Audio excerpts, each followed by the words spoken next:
Rap Delites. Rap Delites.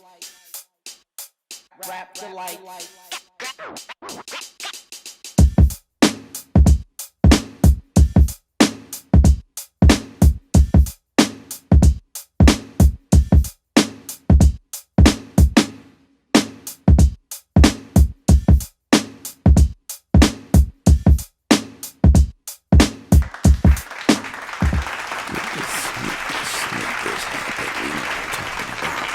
Yeah, buddy.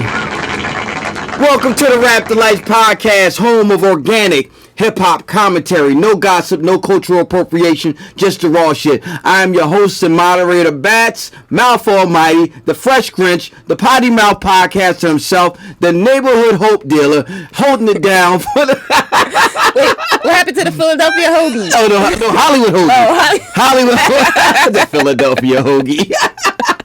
Hollywood Hoagie is retired. I was just hype about that fucking Creed shit with the Hollywood Hoagie shit. Hollywood Hoagie's retired till I do another fucking movie. But yeah, the neighborhood hope dealer here representing the Rap Delites crew.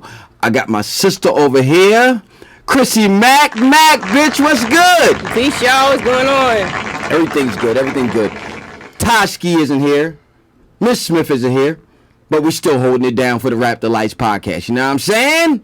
They you good? Away together or something? I don't know. They might have ran away to fucking Albuquerque or something like that. Are you two out there together? Let's start the rumor. Yeah. That's exactly what's going on. I ain't fucking slow. You know what I mean? Both of them not here. It's like when you don't see Clark Kent or Superman in the same room. Like, yeah, y'all both not here at the same time. Something going on. Suspect. You know what I mean? But whatever, you know what I mean? Shout out to everybody listening on Spotify, everybody watching on YouTube, everybody listening on Iheartradio, everybody listening on Apple Podcasts, everybody watching on Facebook, to the people who are watching in the ATL, Texas, all over the globe, everybody watching the Rap Delites podcast, we like to thank you all for watching. If it's your first time watching, make sure you subscribe to the YouTube page and everything like that so you can see our ugly faces every single solitary week. You know what I'm saying? We're going to get into some topics as we always do. Some things really deep hip-hop shit, some shit ain't. But it's dope regardless. Griselda just did Jimmy Fallon. This was Thursday night. Did you hear about this? I knew about it. Yes. That they were gonna be doing Jimmy Fallon, whatever like that. I went to the movies that night, and I think I got out of the movies like every bit of like 11:30, and I think Jimmy Fallon comes on her, and I was like haul ass and home, because I mean I could always watch it like on YouTube, but I wanted to actually see them on Jimmy Fallon. I got my little what's those Jones called, the converter boxes. Oh, I got one of them. Yeah. I got a converter box rigged up so I could just watch like the basic channels and shit like that. So I already had it tuned to fucking channel 10 and everything. So all I had to do is come down here and sit down and watch it. But they went on like late. They didn't go on like right away. So it was good because they had like a couple guests. So I was able to make my little food and everything like that and check it out, whatever the case like that. It was good. I saw the performance. It was good.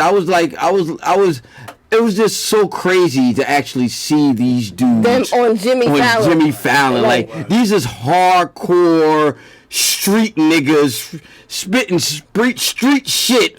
I was waiting to see if anybody cussed. Yeah, that too. And I was just like watching them doing street, like, sell Virgil right brick on my brick. I'm like, this is so Jimmy, like and you could tell, I was like, some motherfuckers in the audience, they wasn't ready for that. They didn't know what the fuck they was getting into with that Griselda shit. But it was dope. I loved it. You know what I mean? Fucking West Side had that big ass fucking coat on and all them fucking chains and medallions and shit. Them niggas be fucking repping. But yeah, I fucked with it, man. And it looked like Jimmy Kimmel had not Jimmy Kimmel.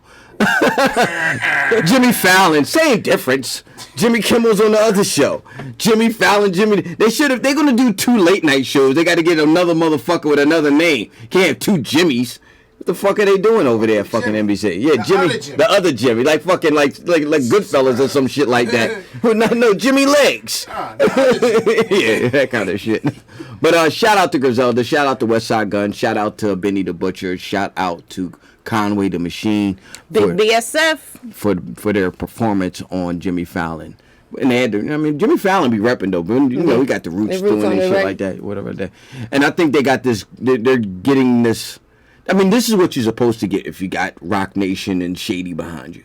You know what I mean? This is the kind of fucking platforms you're supposed to be on. Even though half of those motherfuckers in the audience didn't know who the fuck those dudes was, they know now. You know what I mean? Which is great exposure for them and everything like that. Did you see it, Sam? Yeah, I saw a good portion of it, and I was... It was only like 3 minutes. What you mean a good portion? Yeah. It's a 3-minute song. What part did you turn it off? You saw the 60-second clip. Yeah. Like, what the fuck did you turn? You didn't see the ending part. You know what I mean? But it was good. I mean, it wasn't like, it wasn't no outstanding performance. But those dudes, they're not going to do that. They're just going to get up there, they're going to spit, and that's it. They're not gonna. It's not gonna be like a bunch of acrobatics or dancers in the background and no shit like that. So they did exactly. The coat looked like the snowman. Yeah, well, that's West Side. That's how he had that same type of. Remember that coat he had on in the video. When he had that big old coat on or like that. That's West Side. That's how you get the fuck down. You know what I mean? Is what it is. But it was dope. Dope crew, dope group, dope performance. Matter of fact, speaking of performances, what was like the best like hip hop performance you ever saw? Like you went to a concert and like, what was like the best one? Hip hop? Yeah. Because the best performance wasn't hip hop. Yeah, not best performance, but like but like hip hop. Okay, now I gotta think. Now you put me on the spot. Nah, I'm gonna go with mine. You can think. Because I've seen so many concerts. I saw the best show that I've seen. There's 2 of them, and it was for 2 different reasons why they were dope. The first one was that I saw, it was a Lupe Fiasco show. I like him. And he came to the Trocadero, and it was one of those secret locations. Okay. You send a text message, and then the day of the show, they send a text message back showing you where the show is. And it was at the Trocadero, and the line was around the corner. I believe it. It was around the corner, and we went up in there, and this was when Food and Liquor had not just dropped, but it was hot. It was a hot fucking record at the time. And he went in there and he performed that shit like motherfuckers was losing. Like, the performance was dope because the content was fresh and everybody was like, they were into that album at that time. And when you're into an album at the time, when you're going to the concert, it's a different feel, you know what I mean? Right. As opposed to like some old shit or whatever. Like, it was a brand new record. He was not a brand new artist, but he was debut record, and he was just on it, and he was just going, wow. And it was this white dude in the audience. He was blasted. And he kept saying, real recognize real. It's always one. Real recognize real. He kept saying and he kept saying. And he kept saying it again. And Tom was at the concert with me. And he kept saying it no, he was drunk out of his fucking mind. And then Lupe did that song, something real. And when that song came on, he lost his fucking mind. Like he threw a conniption fit. I was like, yo, he was waiting for that song all night. And that was so dope about the show because like it was just like that energy in the room or whatever the case may be. That was the one of the best shows I went to. And the second, not the second best, but the other one was I saw Dougie Fresh at a fucking ski trip party. It was just Dougie Fresh on stage by his fucking self with a microphone, rapping, beatboxing. I've never seen anything like that shit in my fucking life. Like, this dude, he had the party rocking from fucking front to back with just no DJ. Just him rapping and beatboxing. I was like, I never, that nigga, you know how they say Dougie Fresh says he's the world's greatest entertainer? I've never seen any, I respect a ton of rap dudes. I respect a lot of DJs and stuff like that. I've never seen an MC get on there by his fucking self and just rock a party by his fucking self with no DJ, no hype man, no fucking nobody, just him by his fucking self. I was mesmerized. That shit would fucking mesmerize. You know what though? I don't think I've ever seen him. Now that I think about all the shows I've been to, I don't think I've ever seen him. I seen that nigga like 3 times, and every time he kill it. Every fucking time. You know what I mean? Shout out to fucking, let me give fucking Dougie Fresh a fucking shout out, man. Shout out to fucking Dougie Fresh. Cause that nigga is fucking bestiality, bro. Seriously. So I think the most entertaining hip hop concert. I've been to a lot of dope shows. Let me say, but the most entertaining to me, I think, was Red and Meth.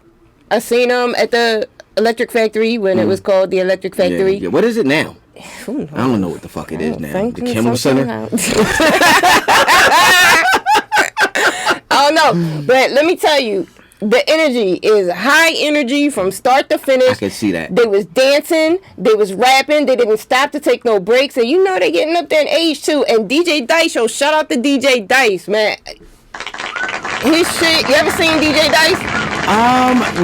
He got this set where he take the raw bass, it take two. He cut the shit out there, John. Last time I saw Red and Meth was at the Bad Boy in the Family concert. Okay, and they were actually just here. They were just here. But that was back in like the early. That was like 90. This is at the Big Dot, so this is every bit like 98, some shit like that. And matter of fact, because this is when Jay-Z had brought out Volume 1. And because Jay-Z was there, Foxy was there, Busta Rhymes was there, Red and Meth because Red and Meth opened. Red and Meth opened. Jay-Z was second. Then it was Busta, then it was Foxy, and then Diddy and everybody came out. Kim, Diddy, the Lox, all of them motherfuckers came out. But they fucking Red and Meth was on fucking wires. They had them on wires, like when they did How High. They had the motherfuckers like on suspended on wires. That shit was fucking trippy. So I could see them having a great concert or whatever like that. Shout out to Red and Meth. Meth. Shout out to Red and Meth for that, you know what I mean? Lifetime presents the Salt and Pepper story. Did you see the trailer? I did see the trailer. And I got super excited because I thought it was the link to the actual movie. The whole movie? Yeah, I was at work. I was getting ready watching them. I ain't got no orders. Nah. This is just a little, it's like 30 seconds or some shit like that. Yeah. How do you feel about it from the little 30-second clip that you saw? I mean, I'm excited to see the story. You know, because I like all that behind-the-scenes stuff like that. The actresses they pick for it's kind of a little. I mean, I would like to see them be them. I mean, I don't understand why they can't. So like them play themselves? I don't understand why they can't be themselves. Yeah, because I kind of. Well, they gotta play them like being young, and they're a little long in the tooth now. It ain't like they ain't got. No. But it ain't like they got performance fish. But they ain't got the Irishman budget. They not gonna CGI Salt and Pepper's face. They ain't got that. Guys on Lifetime, bro. they ain't Martin Scorsese. Now, if Martin Scorsese directed the fucking Salt and Pepper story, that'd be epic. That'd be fucking epic. But that ain't gonna happen. I don't particularly like the actresses. Like they both look like Salt.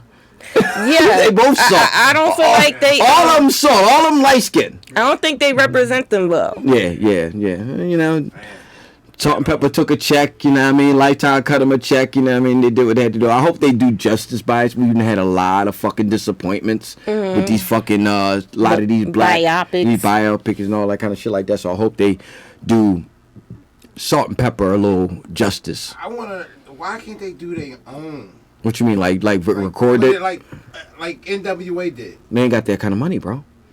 Dr. Dre and Ice Cube both got cake. Salt and Pepper ain't got that kind of cake. That's it.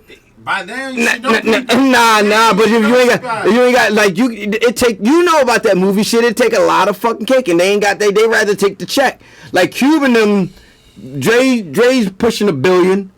Cube got bread. You know what I mean? So they was like Cube already juiced into Hollywood.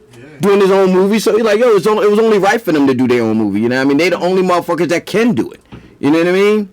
So they in a different position than Salt and Pepper. Salt and Pepper took a check from Lifetime, and they had a biopic. See, somebody said that about me too. They was like, "Yo, you need to make your life." Well, actually, a lot of people said, "I need to make my life into a movie." And then they were like, "Who would you want to play you?"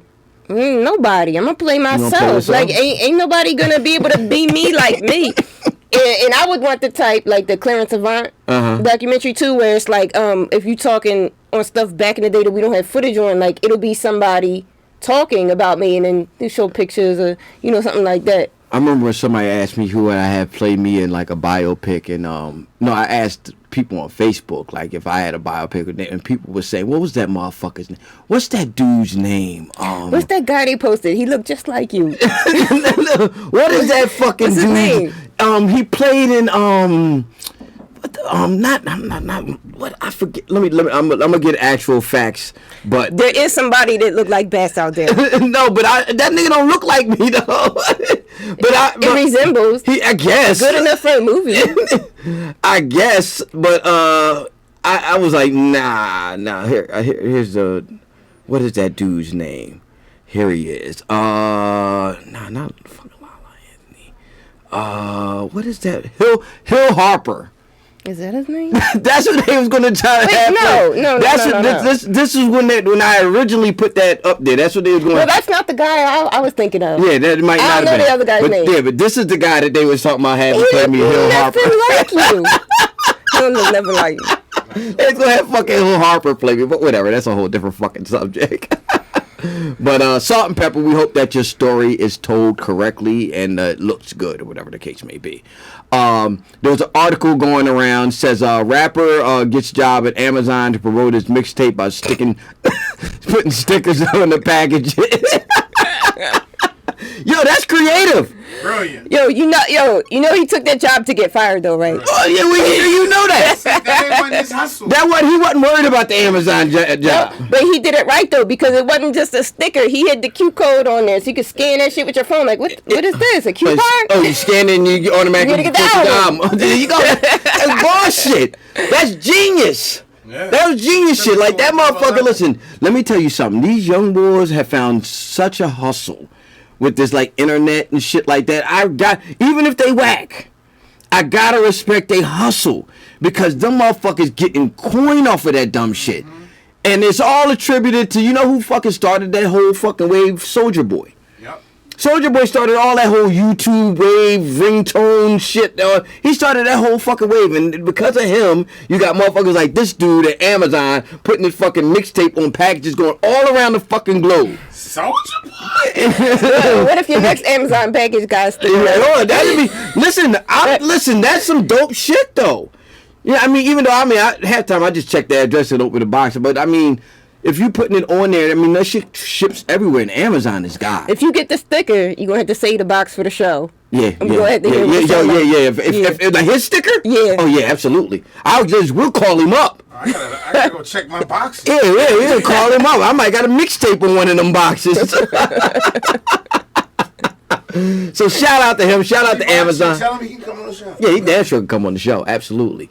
All right, we're gonna cut to a break. We're gonna be right back. More Rap Delites, more Chrissy Mac, more Batts. Rap Delites. Rap Delites. Rap Delites. Cut.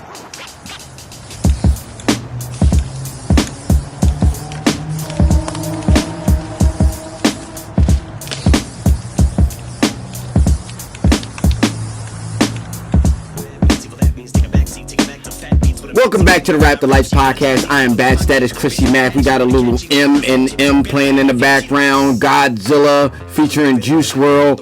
Eminem just broke records. Well, he broke his own record for rapping 229 words and 339 syllables in 30 seconds. That's crazy. Chrissy Mac react. That's crazy. That's crazy. Like I said, how much water did he have to drink to not fuck up them words when he was rapping and shit? Like, damn, your mouth gotta be Yo, he was like it was a part in there where he like went like Super Saiyan. I heard toilet. He was demon. Super Saiyan. Yeah, he was saying shit super Saiyan. You know what I mean? I'm like he at this point, like Eminem is just trying to rap himself. He did that on purpose. Yeah, he did that to break a record. Yeah, he did that to break a fucking. Because he's trying to out-rap himself because he had the record previously. Mm-hmm. You know what I mean? As far as like that syllables thing, or whatever that case. Yeah. So he's just trying to break his own. Has he ever battled Twister? Nah, I don't think. I think Twister was the first to do that. I think Twister still holds the Guinness Book World Record for that. You know what I mean? But this is a different category. Oh. You know what I mean? I didn't know they had separate categories. Yeah, they got two, they got separate categories. two categories for rap? I think, yeah, well, it's rap. For, like, It's rap. Some is rapping fast. It's like just throughout the whole song, and the other, I think this is just like syllables per second or whatever the case may be. You know what I mean, I think it's broken down like that. But Eminem just broke his own record rapping fast. He was on some like JJ Fast shit.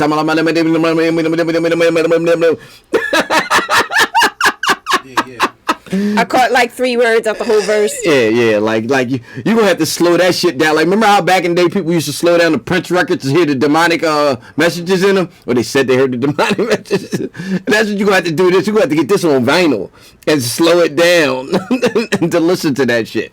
You know what I mean? But yeah, that's Eminem, Godzilla, breaking records out there. You know what I mean? So we're going to get into, like we always do every week, every single solitary week, we talk about what we've been listening to. So we're going to shoot over here to Chrissy Mac. What you been listening to, Mac? I've been listening to the new Ty Ferris. What's the name of it? No Cosign, Just Cocaine 3. This shit is fire. I mean, I know I say that, but all the stuff I'm bringing on, like, yo, like, this shit is fire. Like, this is like... Hey, I'm mad at myself that I was not up on his... I mean, shout out to him because he sent it to me as soon as it dropped. But I'm saying his previous work, I'm mad at myself that I was not up on it. And he from Detroit, too. And if y'all been watching the show, you know I love the Mac Detroit hip-hop sound, man. I love it. So, what's your favorite joints on here? I can't even pick one. You can't pick one? Just dope all the way through? I can't even pick one, man. He got this Ride Through the Jungle? Right. Yeah, and on this album, he got Ito, Flea Lord, Mav, Eddie Kane is on his album as well. Everybody. Yo, you need to cop this shit, for real. Like, this is the shit that y'all complain about when you say hip-hop is dead. It's not dead. So where can they get it at? This is on Bandcamp. It's on Ty Ferris, Farris. On Bandcamp, you could get this album. Not to be confused with Ty Ski. No. Ty Ski ain't got an album out. This that hardcore hip hop, but the beats is nice. Like the production. You gonna listen the to this, lyrics, the flow, the delivery. This is everything to me. I like the whole package when it comes to music. And you said he's from Detroit, right? Yes. Okay. All right. So check out Ty Ferris from Detroit. No Cosigns, Just Cocaine 3. Look at the fucking album. This beat right here. This might be my favorite. Yo, Coke Rap is back. Shit, is Coke Rap is back, y'all. Look, we're cooking in the kitchen just a different way this time around. Listen, tell Virgil right brick on my brick. Coke Rap is back. No Cosigns, Just Cocaine 3. So Ty Ferris. So I can check that joint out. What I've been listening to, different. I get into different music in different ways. Like different things hit me, and I'll get into that wave or whatever the case may be. I got into this particular artist. I caught this new Guy Ritchie movie, The Gentleman, with Matthew McConaughey's in it, Colin Farrell's. There's a bunch of motherfuckers. It's just Guy Ritchie doing Guy Ritchie shit or whatever the case may be. It's a bunch of fucking British motherfuckers in there featuring Matthew McConaughey. So I'm watching the movie, and it's this dude in there. It's a black dude. He's like a boxer or whatever the case may be. It's a part of this little boxing crew or whatever like that. And they doing shoot this YouTube video, and they rapping, they doing a little song, whatever like that. And it's just it's in the movie. It's just in the movie, and they doing it. And I'm like, all right, whatever, you know what I mean? Then the credits is going, and then the song is playing again, and I'm listening to him. Like, he all right. You don't sound like some regular, like some generic movie rap shit. You know what I mean? I'm like, damn, dude sound all right. So I Googled him, and the brother name is Bugsy Malone. He's a British rapper, actor from Manchester, England. Malone's been described as one of the key artists and instigating the grime revival. You know about grime? As in? Grime is a genre in the UK. It's like electric dance music that emerged in London. Not familiar. It emerged in London in the early 2000s. It's developed It developed from UK garage, and it's influenced by dancehall, hip hop, and jungle. But I mean, the motherfuckers is rapping on the tracks. Like it's like what's the boy name? What's the Rascal? I forget his DZ Rascal. I think that's his name. He was one of the initiators of this whole fucking genre. So boy had a boy's name is Let me pull up one of his joints real quick. Let's get rid of Marshall. Say it, Sam.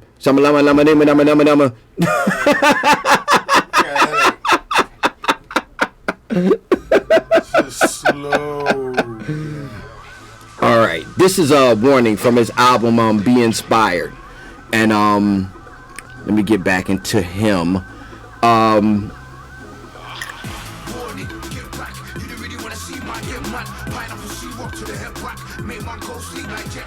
Be Inspired, he has an album out that came out in 2018, Be Inspired. Then he had EPs, Walk With Me, Facing Time, King of the North. Then he has mixtapes, Swagger Man, Why So Serious, Lost in the Meanwhile City, The Journey to Evil Genius, and Stereotype. This is dating back to 2015. This dude got like these new dudes got such a fucking catalog. Like, you remember when we was growing up, you got nigga's first album, that's all you got. You hear all that backlog of shit that they was quoting, and now you getting everything from these motherfuckers. So you get into an artist, by the time you find out about a motherfucker, they got like 8 projects. Now you got a backlog of shit to go listen to when you discover a motherfucker. That's dope to me. You know what I mean? That's because they're trying to stay relevant, because the market is so saturated, and with social media, everybody's got a short attention span now. Yeah, that's true too. He has it's a video he has out with Skip Marley called Cause a Commotion. That joint is dope. So if you get a chance to check out Bugsy Malone, you could check him out on so like the albums aren't really like selling. I mean, he's done like I think the album's like silver, whatever like that, but his YouTube presence is crazy. I'm talking about 10 million, 8 million views. They care about the sales no more. They going for the YouTube. Yeah, they're going for the YouTube and the shows, because you get your money from the shows. Right. Nobody ever, even if you sign, you don't get money from your record sales. The record label gets that shit. You get your money from your shows and your merch. So, so if he's doing, you gotta create a movement. Yeah, so he's doing, like, you go on his YouTube, he's platinum on YouTube. 10 times platinum on YouTube. You know what I mean? You know what I mean? If you going, like he got videos on YouTube, 8 million, 10 million, 12 million, 30 million. You know what I mean? Like that's huge for a motherfucker like that. You know what I mean? So if you do that and you doing shows, you know what I mean? You got a following, you got motherfuckers looking at you, whatever the case may be. You could charge and doing your shows all over the place, and you getting paid. Even if a third of those 10 million people bought it.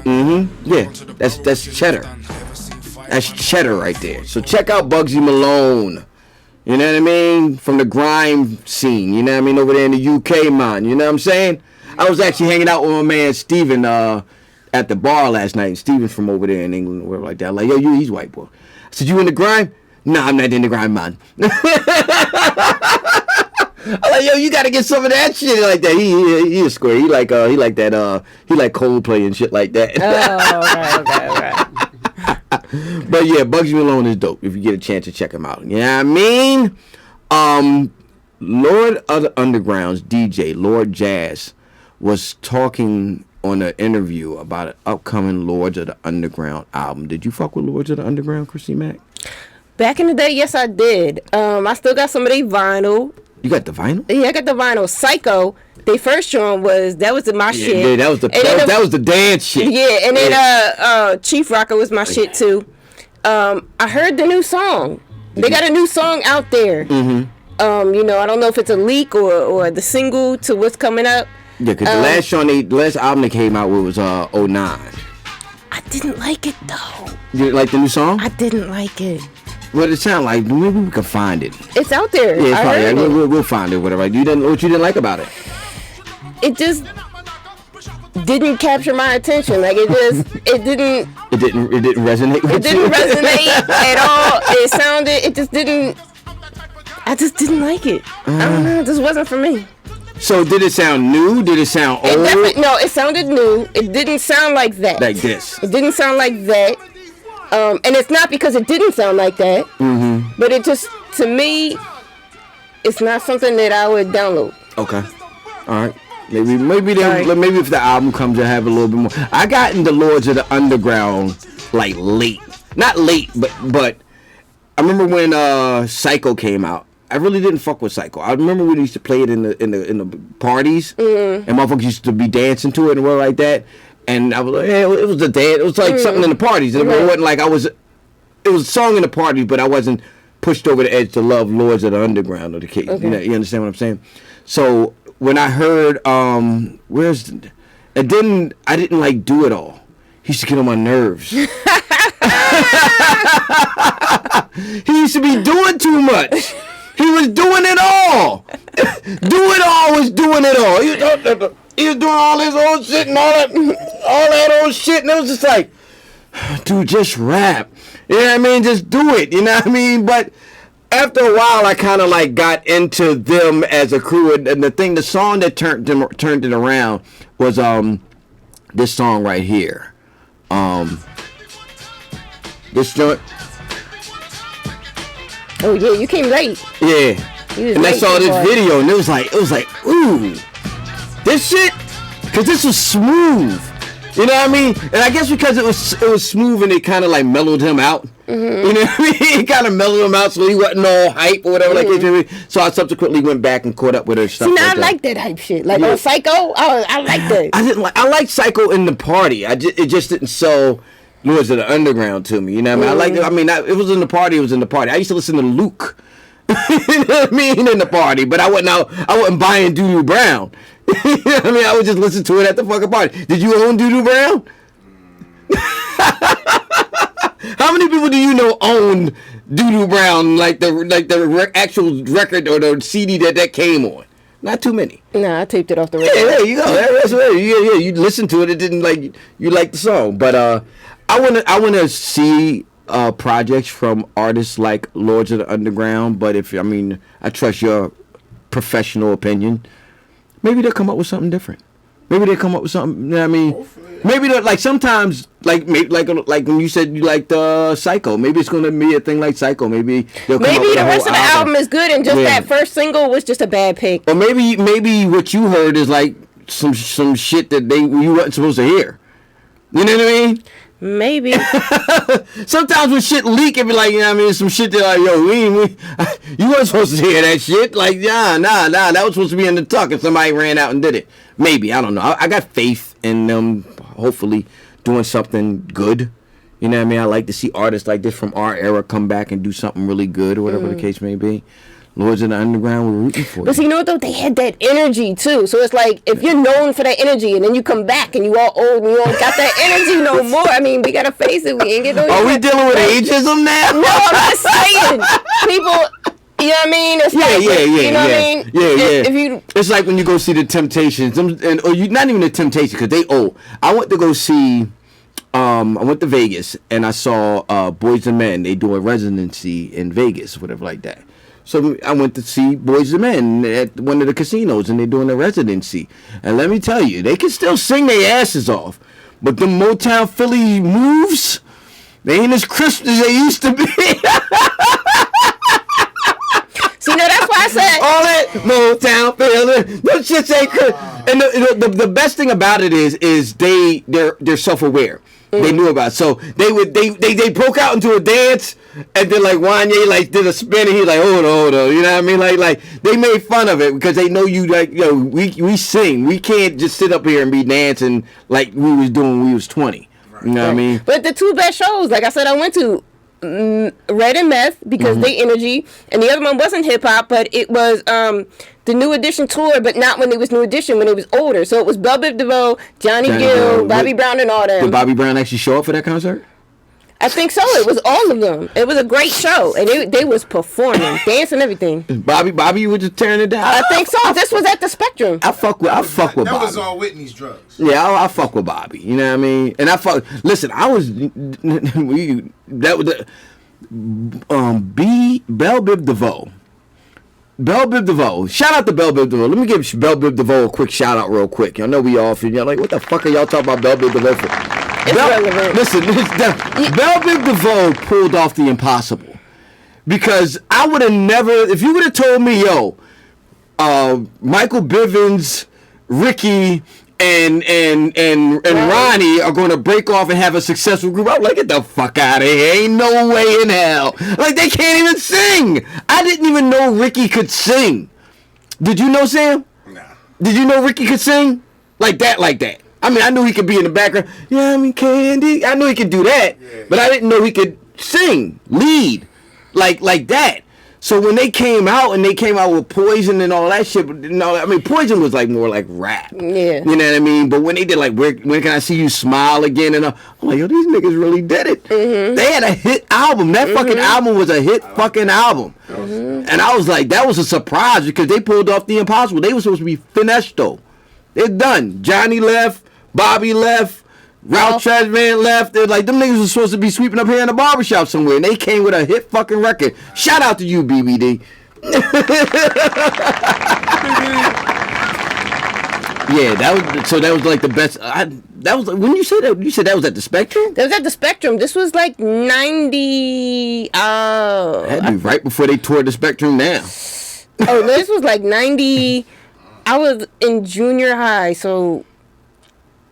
It was before 92. It was maybe 91, 90. It might have actually been 90. Yeah. 90, 91. I think the best non-rap concert I've ever been to, it was this fucking British rock group called Franz Ferdinand. Oh, I heard of them. You heard of them? Yeah. Franz Ferdinand. I saw them at the fucking Tower. And I was like the only fucking chocolate chip in a bowl of milk sitting up there at the fucking Tower. But just like I said with the Lupe Fiasco show, that concert...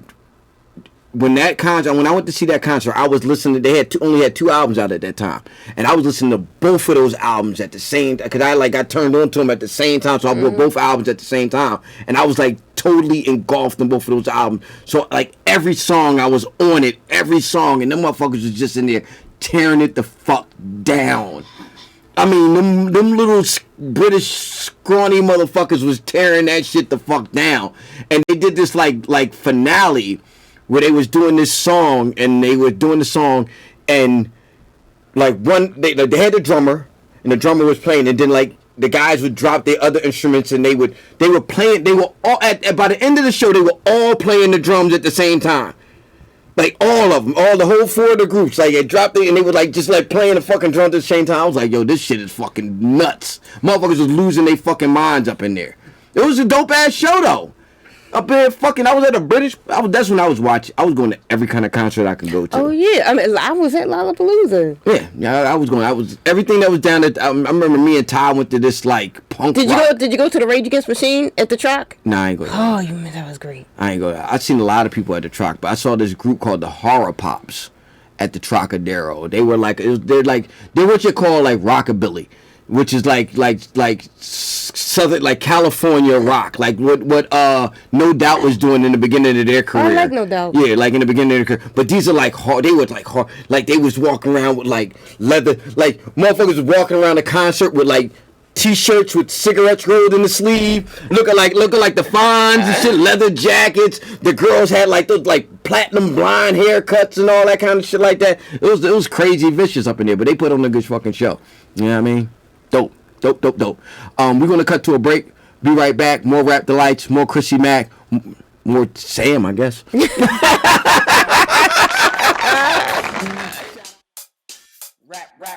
Delites. Rap Delites.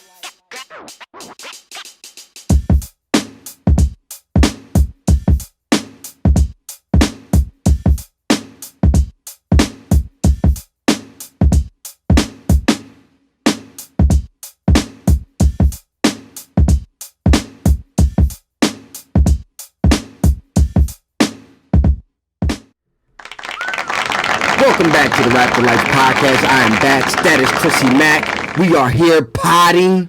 You know what I mean? Nobody else is here with us, so we're doing our own damn thing. Come on. Squeeze it in. Get it in. You know what I mean?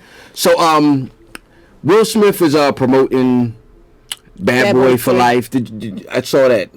Oh, you saw it? Yeah, it's I pretty didn't good. see it yet. It's pretty good. It's better. I got some technical difficulties going on. I actually right like this better than the last one, the one with Gabrielle Union. Okay. Yeah, but it's dope. You know what I mean? Yeah. But he's doing this tour. Like, I mean, he's promoting the movie and everything like that. So him and Martin are going around and talking to different media outlets and everything like that. And he was on the Breakfast Club, and he was asked a question about Tupac. And basically about, I mean, did him and Tupac have a relationship because Tupac was friends with Jada or whatever like that?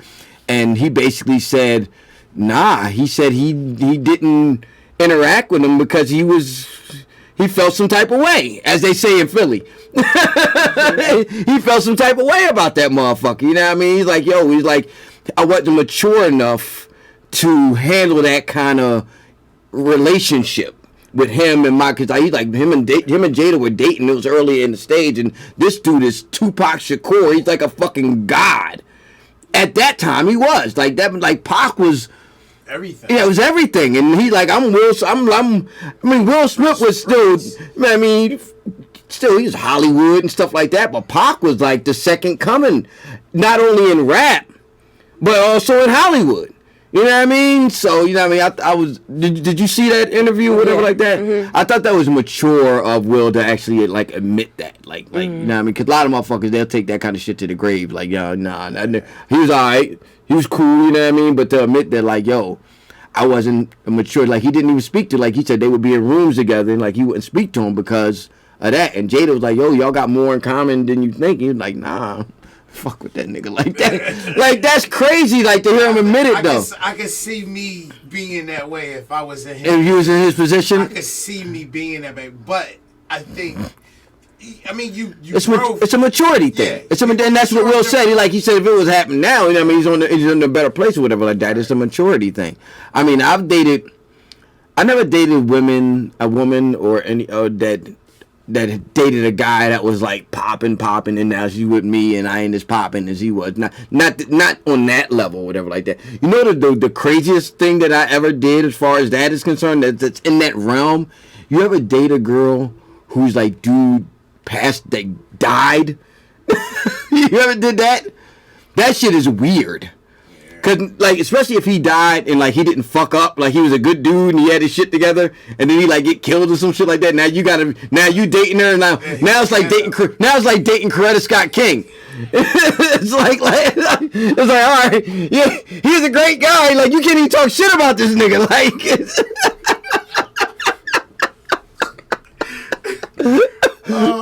it's crazy. I've done that. It was like you can't even talk shit. Like, yo, he was a clown. Now, you know, you can't even say that. Like, dude passed away in good light, and you can't even like deal with it. Like you dealing with, like, it wasn't a thing that was like a game, like that, which changed the dynamic of the relationship, but it still is weird. You ever dealt with a dude? Girl passed away? No. That girl was like super fucking popping or super fucking dope, and then you come along and you wasn't as popping and dope. Never. She's gonna take it. I was the number one spot. Like I said, like the only time it happened to me is when the dude was like, he was finito. You know what I mean? And that was like, it was just weird.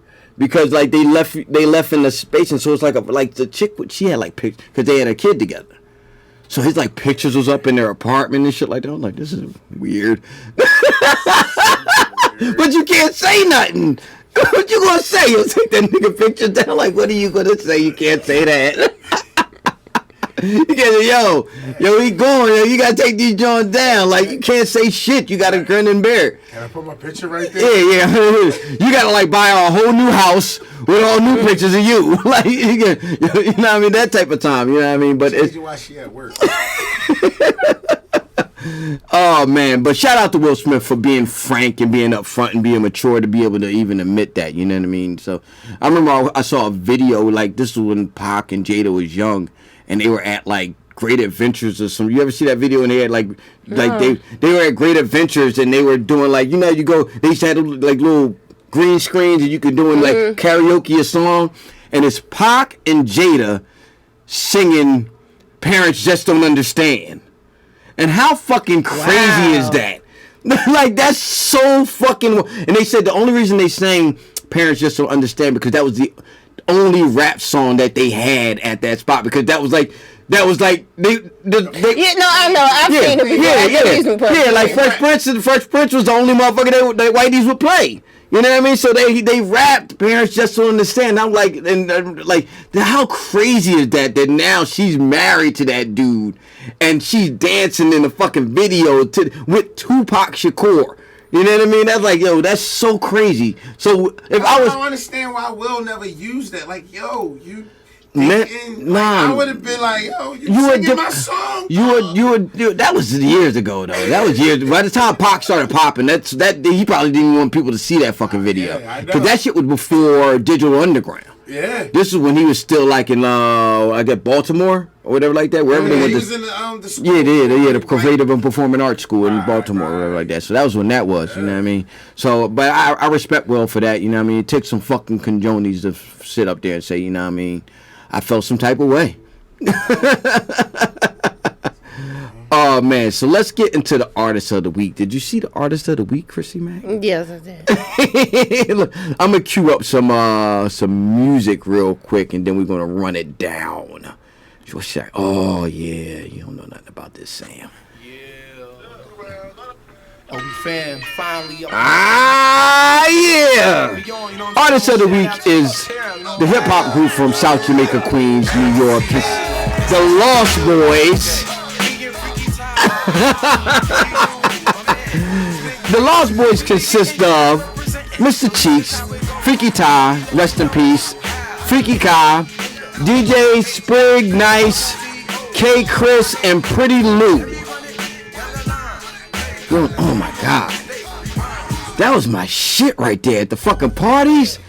The group came out with 5 albums. One was Legal Drug Money in 1996, Love, Peace, and Happiness in 1997, one of my personal favorites. LB5 Life, 1999. Lost Boys Forever, 2005, and Lost Boys Next Generation, 2019. Chrissy Mac, did you fuck with the Lost Boys? I had their first album. Mm-hmm. I didn't buy anything after that though. Mm-hmm. I wasn't a huge fan, and I think that one was probably my favorite song. Music Made Me High. Oh, the one you just had on. Yeah. I think that one was probably my favorite song. Yeah, I didn't really have their whole catalog like that though. I didn't have a lot of their stuff, but I know I fucked with Cheeks heavy. You know what I mean? When he was I fucked with their shit for sure, but it was like more than like the single stuff and everything like that. And I got it like when they would do, like when I would go to parties, they always had a fucking party tune. Mm-hmm. Always, like it was always a staple when the parties I used to go to, that fucking something by the Lost Boys, because we used to dance to that, because they used to do the little dancing, and we used to get it. Then Love, Peace, and Happiness was another one. You remember Love, Peace, and Happiness? Come on, Mac. You know what I mean? I ain't buy it though. I ain't have it. You ain't own. There's a lot of shit I didn't own, but just. Oh yeah. Okay. Come on. Yeah. Love, Peace, and Happiness was the shit. And I loved when they would do their songs and shit like that, they would all be in the background on ad-libs doing some fly shit and everything like that. I always loved that about their recordings and everything. And then you have, Mr. Cheeks was the front man, but he always acknowledged his crew and everything like that. That's what made them fucking dope. And they came out in a time when you didn't have to be like this super duper lyrical dude in order to make dope ass fucking records. Like, we got into this space in hip hop where if every bar ain't some lyrical bar shit and you barring me to death. If you ain't an alien. Yeah. If you ain't an alien. Channeling some other shit. Yeah. If you ain't doing that, like you like almost worthless or some shit like that, which is ridiculous. Now, I mean, you could put out dope records like the Lost Boys was doing. And it probably hinders a lot of good artists. Yeah. And that's what I think. Because I said that too. I said bring dance music back to hip hop. Yeah. Like, people want to dance. I think that's one of the things that are missing and hip hop, and the reason why. Music, but it's for strippers. Yeah, but what I'm saying is, I mean, Not that kind of dance. yeah, it's different. Like, but what I'm saying is, you got guys that are sitting up here and they might be scared to put out material, and they're not putting out material because they're not super lyrical. They're not corny, but they're not super lyrical. You know what I mean? But motherfuckers, like, if you either got to be super lyrical or like making strip club music. You know what I mean? It's like that middle ground is like gone.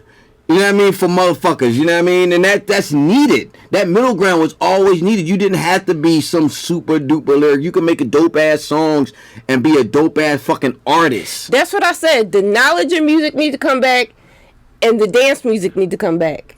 Because that's why I was so engulfed in hip hop. There was something for when I was angry. Mm-hmm. There was something for when I wanted to dance. Mm-hmm. There was something for when I wanted to learn something new. It was something for every mood. Right. You know what I mean? And that's we ain't got that no more. Yeah. It's either you fucking getting high and partying, or you just listening to one motherfucker just bar you to death.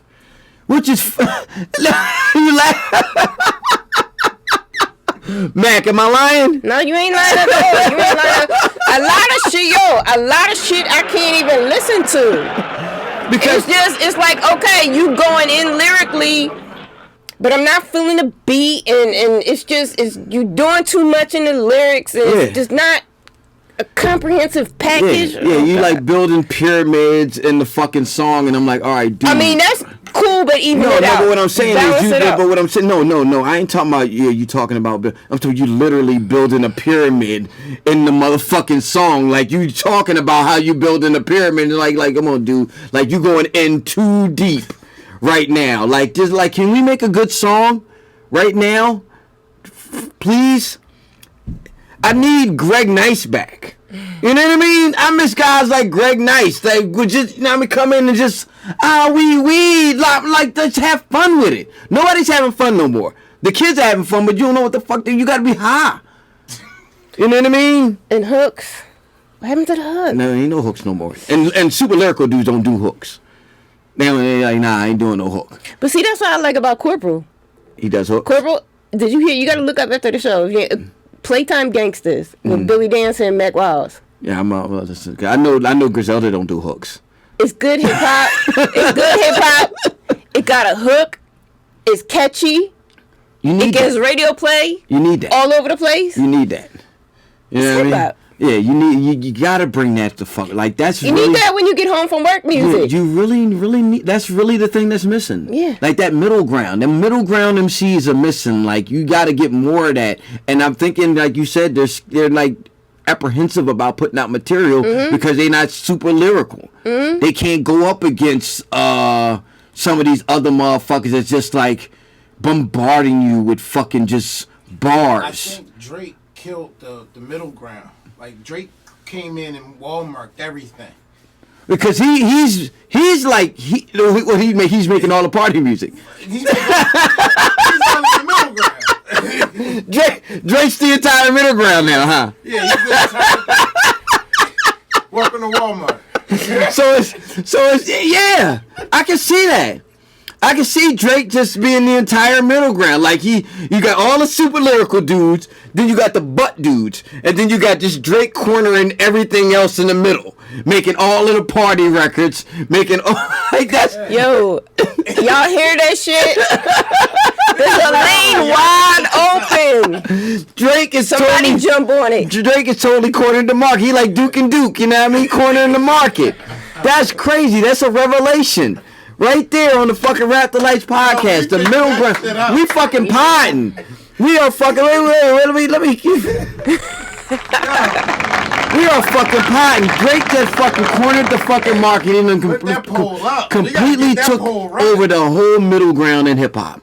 Yeah. That's crazy.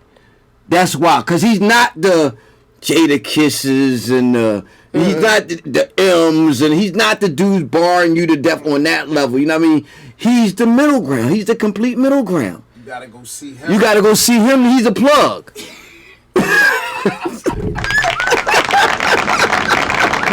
That's wow. I never even looked at it like that. We just figured it out. We figured out the whole fucking scheme, and now we know that the whole lane is fucking just taken over by this one motherfucking dude. So dude's got to step up. But if you try to step in his lane, what Drake could do is, this is what Drake does. He's a genius. When you try to step in his lane, he acquires you. He just absorbs you. You know what I mean? He says, "Oh, you dope. Let me take your style." Let me take, and not necessarily your rap style, and not necessarily, he'll just like, cause he's doing grime now. We were just talking about grime. He got it, like the latest record that he has out is a grime record. Like if you Google grime, his picture comes up alongside other motherfuckers that's doing grime, because grime is big in the UK and it's also big in Canada. You know what I mean? So he picking up on the whole grime wave. You know what I mean? Because grime is big, whatever like that. Fucking Drake is a mad scientist. What the fuck? Figured it out.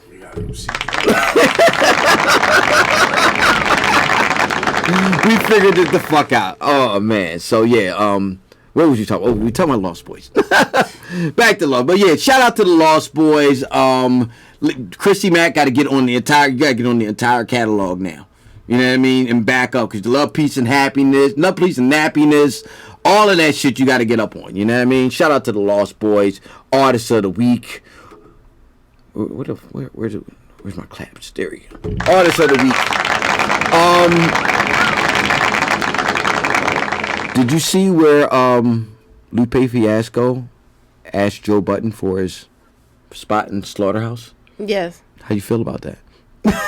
How do you feel about Lupe Fiasco being alongside Royce the 5'9"? I like Roy. Crook. I like him. What's the other brother in SlaughterHouse? I don't know everybody in SlaughterHouse. Come on, Sam. Jewel Ortez. I like Lupe though. Yeah. Like I was a fan of Lupe when nobody was really fucking with him though. I like him. I fucked with Lupe. I remember when I first heard Lupe Fiasco. Let's get some Lupe Fiasco going on. Or do you want some SlaughterHouse? No, let's get some Lupe. I first heard Lupe. I was in my living room, walking past the TV, and my daughter was playing like videos, rap videos, and I'm walking past the TV and I hear this. I hear Kick Push. I did a double take. I'm like, who that? Cause he didn't sound like the other bullshit she was listening to. And I'm like, yo, who the fuck is that? She's like, Lupe Fiasco. And I'm just sitting there watching the video, and it was on some skateboard shit. I used to skateboard back in the day. Yeah, my sister did. Yeah, I used to skateboard back in the day. I'm like, that's dope. So I went and bought the album. I ran out and got the motherfucker. And then I found out he was like fucking with Jay-Z and Kanye and all them kind of type motherfuckers like that. But I don't know how I feel about him in SlaughterHouse. I love him as a lyricist. He's a dope ass lyricist. But them SlaughterHouse are some grimy motherfuckers. They grind. He could be grimy. Nah. I don't know if he got without. Not. I've heard him spit raw shit. Yeah. But I ain't heard him on some like Joe Budden, Royce the 5'9" shit. Like them niggas is like all of them are lyrical. All Lupe's lyrical. Royce the 5'9", Jewel, all of them dudes is lyrical. But he's not. He's more like the intellectual street dude. You know what I mean? Together, though. Them dudes is like street dudes. But you know what I mean? You need a brain all the time. Well, they ain't like they dumb street dudes, but it's not like on some like intellectual type of shit. You know what I mean? So I don't know how he would fit inside SlaughterHouse as a replacement for Joe Budden. I didn't know Joe was that nice. Did you know that? Actually, I did. Cause I did know. I didn't know he I got caught up in the whole. At first, I did not, but I encountered a Joe Budden fan who had played everything for me. Mm-hmm, yeah, like I got caught up in the whole everybody got caught up in the whole Pump It Up thing, and I just heard that. That's the one thing I did. Like, that's all I heard. But that's all I knew him by until somebody played his whole catalog for me. And I'm like, damn, he nice. Like, and I heard Pump It Up. And I was like, whatever, you know what I mean? Didn't he did this like whole reinsurgence of himself with the podcast and everything like that. And not even the podcast, and also when he was on Complex and he got into that shit with the Migos. When they was like on that little red carpet or like that, and they got into that little standoff with the Migos. About to take on all Yeah, and I'm like Joe Budden, like, and he was like shitting on like all these new rappers, and he was shitting. I'm like, damn, dude, like, I like Joe Budden really shitting on him. Like, who the fuck is he to be shitting on him? That's a pump it up dude.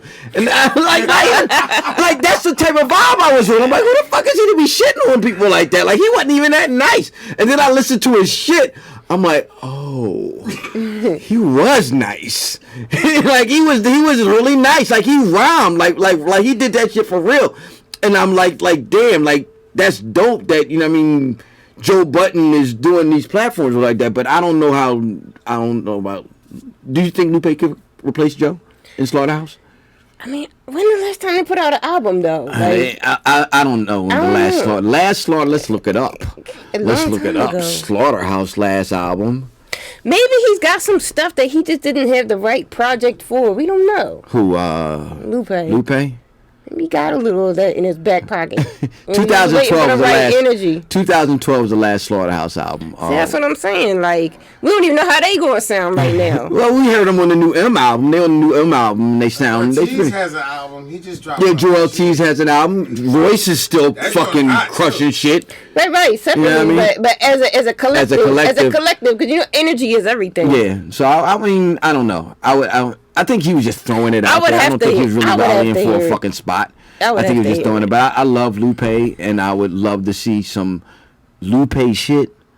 Some by yourself, Lupe Fiasco. Come on, bruh. You know what I mean? I know he got some shit in the fucking arsenal or whatever the case may be. So I would love to see what Lupe is doing on that tip. But SlaughterHouse, I say bring it on, bro. You say bring it on? Sam said bring it on, Mac. What made him do that, though? What made him say that? Where did that come from? I think he's just in his bag on Twitter. He just trying to be irrelevant. I mean, do he got a project coming I out? don't know if he got. He just. I guess Twitter is just brain farts. You know what I mean? It's just like when you see when I write shit on like Facebook or whatever like that, it just be like shit that just in my head. But you know, artists sometimes create the controversy before they can create the do theatrics something or whatever like that. You know what I mean? I don't know. Maybe the band is like SlaughterHouse is becoming that type of group where the main character rotates, and that's what they trying to create. You know, like the Temptations. Yeah, you know, or even the Roots. Oh, I don't even know them niggas in the Roots. Or it makes the brand bigger. I don't even Slum know. Village. I don't know none of them niggas in the Roots no more. None of them. I know Black Thought and I know Quest. The rest of the motherfuckers, I don't know. Is Dice Raw still even in it? I mean, I know he's still a part of their whole crew, but he ain't like, he don't do like records with them. And I mean, but I remember it used to be Hub and Malik B. All of them niggas is gone. Hub is gone. Malik B is gone. Kamal is gone. Scott is gone. All of those dudes gone. All these new dudes, I don't know. If they spat on my mom, I wouldn't know who they was. And I mean, I wouldn't know who they were, like by name. Right. By name, I see them. Only time I know who they are is I see them up there with Quest doing the shows. So the Roots is the hip hop menudo. You're gonna get some flack for that. Oh man, we're gonna be right back. More Rap Delites, more Chrissy Mac, more Batts. Oh, menudo though? They kept changing members. Remember? It's the same group name, but it's always a different member.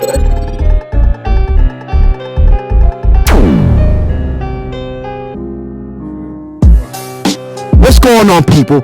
I'm Batts, Mouth Almighty, the Fresh Grinch, the Potty Mouth podcaster himself, and you are watching Rap Delites.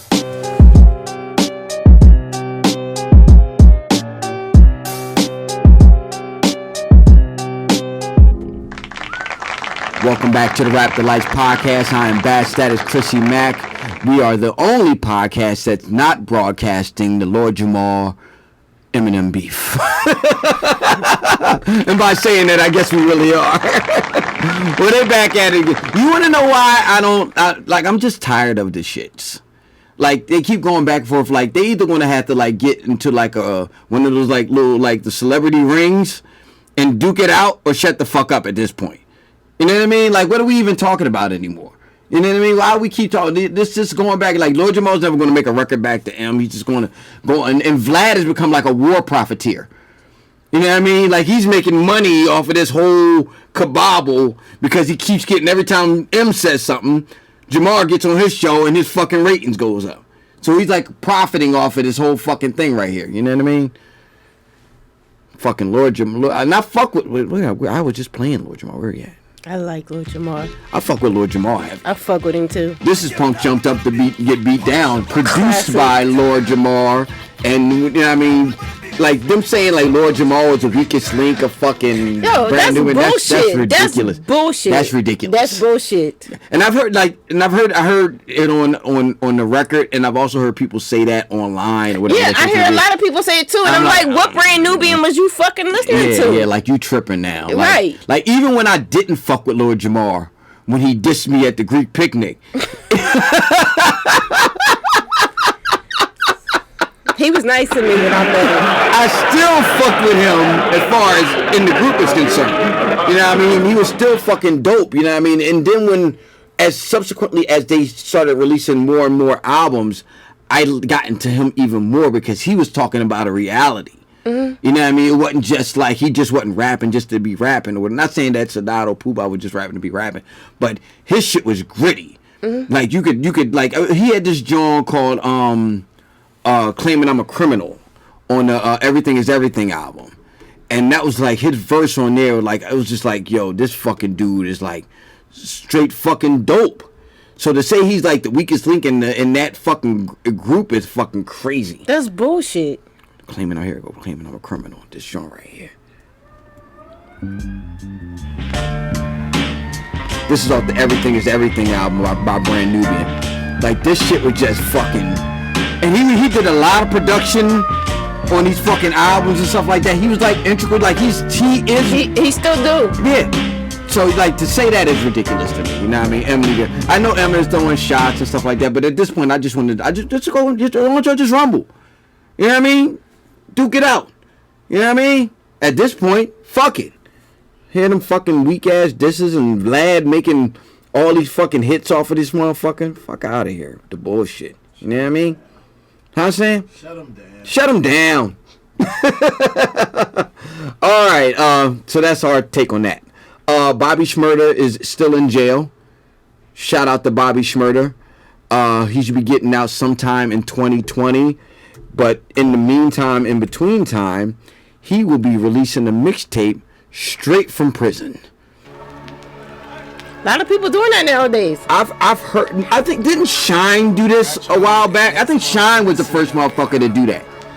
Oh yeah. Remember he did a joint. Where are they recording their vocals at though? On the phone, over the phone. You know what though? I did that for my song. Like, you was in jail? No, I was not in jail.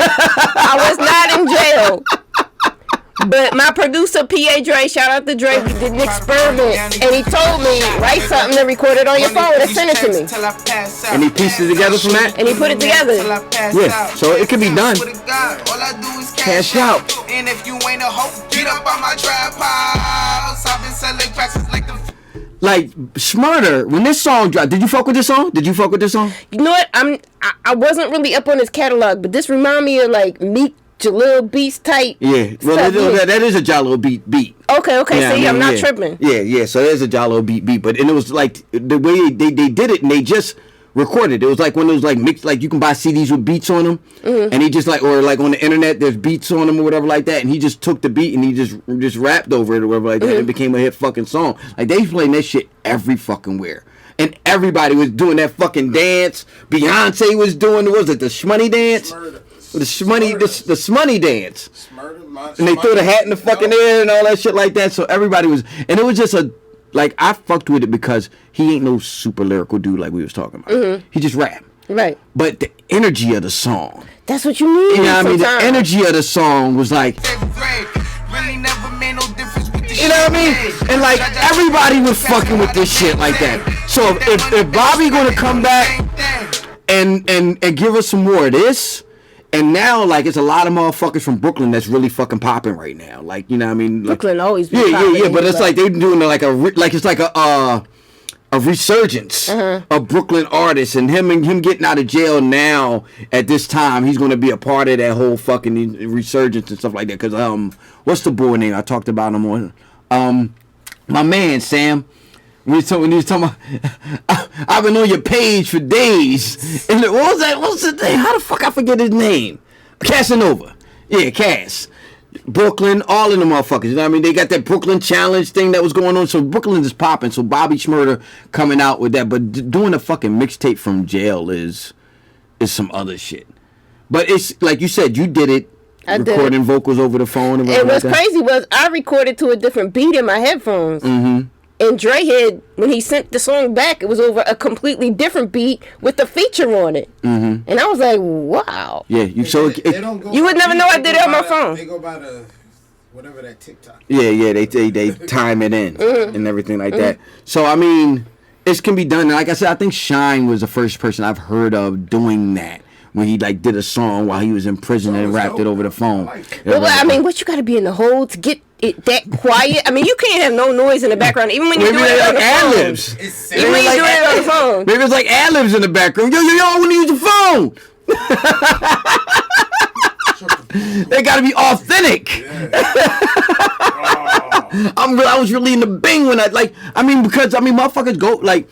I remember when I first, this not to do with prison, but talking about authentic and stuff, I didn't even really know that Kanye West really did Through the Wire while his fucking jaw was broke. Oh, yeah, I did. Until, like, after the song, like, when I first heard the song, like, when you hear the song, and you hear the chorus, and you hear that, but, it didn't register to me, because he was brand new, I wasn't really checking for him personally as an artist. I knew him as a producer. Mm-hmm. And like this was probably after that song had died down or whatever like that, and I like listened to it. I'm like, and people was talking. I'm like, yo, his jaw was really wired when he did this song. Like that's some shit. Like these are motherfuckers just taking any circumstance and then like, fuck it, I'm just gonna rhyme regardless. Like Conway. You know what I mean? Mm-hmm. I remember hearing stories when he first got out of the hospital and he was like went back into the studio and it was like a struggle for him. He was like, yo, because he rapped different, of course, now than he did before. But he said, I fought through it and this is what you got. Remember when Beans came back? Right. Beans didn't sound the same. He had his procedure and everything like that, so it was different, you know what I mean? But you got to fight through that shit. Yo, but I seen him. He had a show, and he's getting his win back, and it was still Beans. Yeah, yo, that shit was still. You know what though? And the tickets, I think I got comped in though, but the tickets was $40, and it was worth every $40 for everybody that paid. Was the whole state property there? No, it was just Beans? It was Beans. No, you know what? I think he brought out Freeway. He brought out Freeway. Free is everywhere. Was Jack Frost there? Probably. I don't remember. I know Free, and if you see Beans, you see Free, and if you see Free, you see Jack. Yeah, it works like that most of the time. You know what I mean? Shout out to all three of them, though. Mm. But, I mean, I'm just saying that to people persevering through their situations to rhyme. You know what I mean? No, I have no excuse not to finish my shit. Because motherfuckers are doing it with all kinds of conditions going on, and they just fighting through that shit. You know what I mean? So if Bobby Schmurda is out there and he's not out there in there and he's doing it put a fucking record out via the fucking, because like he's going to, I think he's getting out like later this year, like in the summertime. Okay. So I guess he's like prime, because they were saying that this should be coming in the next couple of weeks. You know what I mean? So I guess he's priming the public for his like coming out or whatever like that, for this new material or whatever like that. And I fucked with Schmurda on a level, like I love this energy. I mean, I would love to hear more, because that fucking hot nigga shit. Sam, come on, bro. Shorty like the way that I ball out. I be getting money, time fall out. Yeah, sometimes you ain't even really gotta be saying nothing, though. It's just the beat that pull you in. But it was a combination of the beat, the lyrics, and the video. Because the video was on some straight up young boy, my first video type of joint, all my niggas in the background, and it was just energetic. And it worked. It was like, yo, like them niggas was doing it.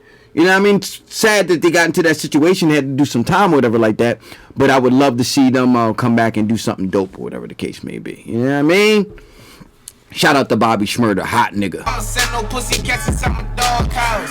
That's what got my daddy locked up in the dog pound. Oh man. So what else we got? I don't think we got anything else, Mac.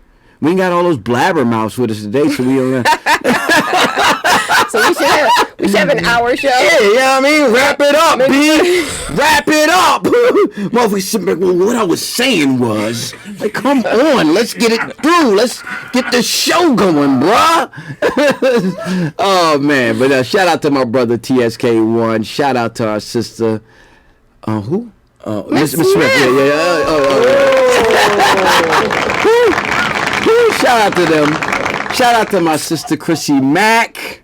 Shout out to my man Sam behind the boards, making us look good all the time, making us sound good all the time. We want to give a shout out to everybody watching on Chrissy's Live on IG. Every week. Everybody listening on Spotify. Everybody listening or watching on YouTube. Listening on Iheartradio.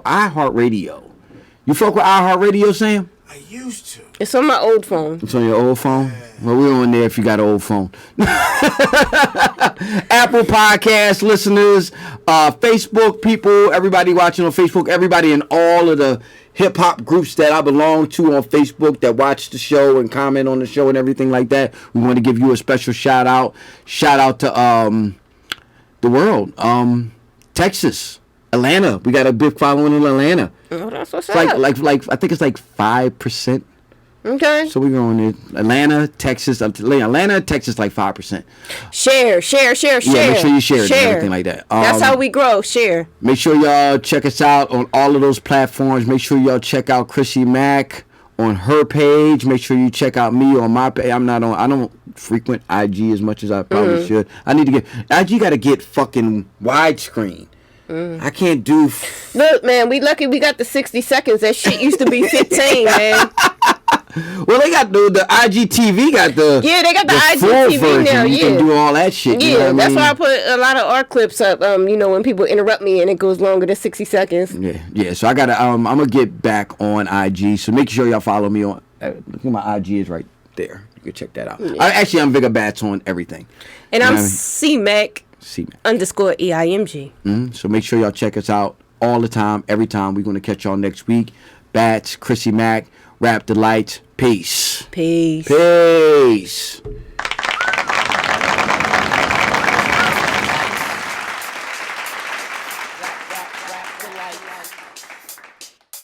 Rap Delites.